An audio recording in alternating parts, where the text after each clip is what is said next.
A top story out of the state for you here. At the Capitol in Helena last night, Governor Steve Bullock delivered his final State of the State address to a packed House and chamber and a statewide TV radio audience. In his 45-minute speech, the two-term governor declared the condition of Montana to be stronger than ever, but told lawmakers there's still work to be done.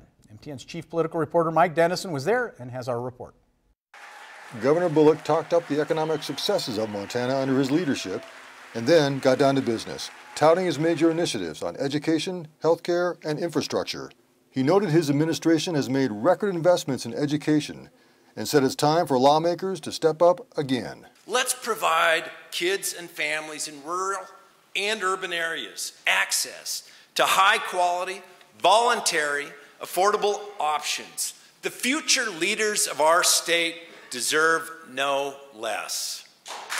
And let's not stop there.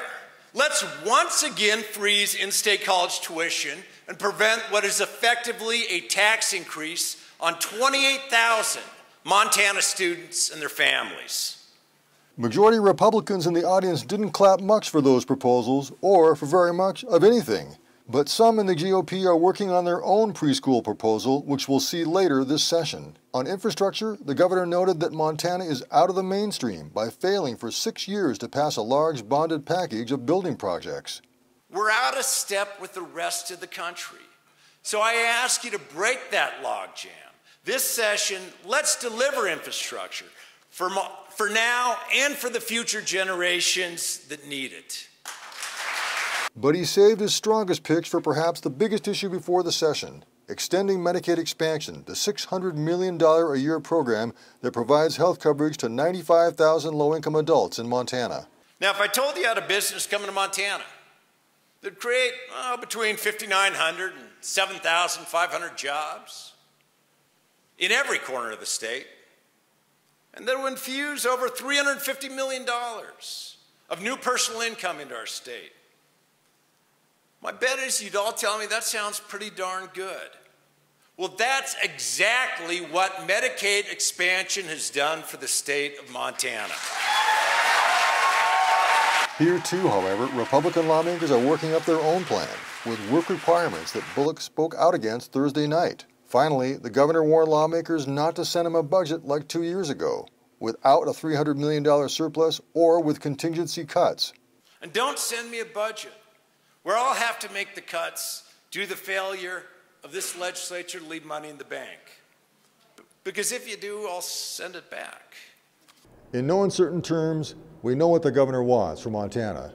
The question now is, how will he get it? Or will he get it? At the Capitol, Mike Dennison, MTN News. By the way, the legislature gets back to work today. We'll meet for another 3 months. We'll continue to follow. And Republicans in the legislature laid out a different set of priorities for the session last night.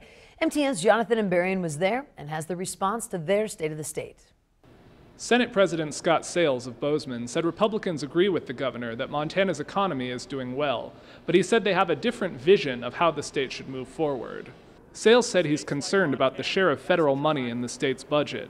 He called for more emphasis on developing natural resources like timber and coal. And with the technology and the laws that we currently have in place, we can do this in an environmentally friendly fashion that doesn't degrade the great outdoors that we all cherish. And while Sales didn't directly address Governor Bullock's request to extend Medicaid expansion, he tied the health care issue back to economic growth. The best health care program that anybody can have is a good job so they can buy their own health care. Sales also made clear his opposition to Governor Bullock's proposal to raise revenue through tax and fee increases. There are likely to be many more battles over the budget over the next 3 months. At the Capitol, I'm Jonathan Ambarian, MTN News.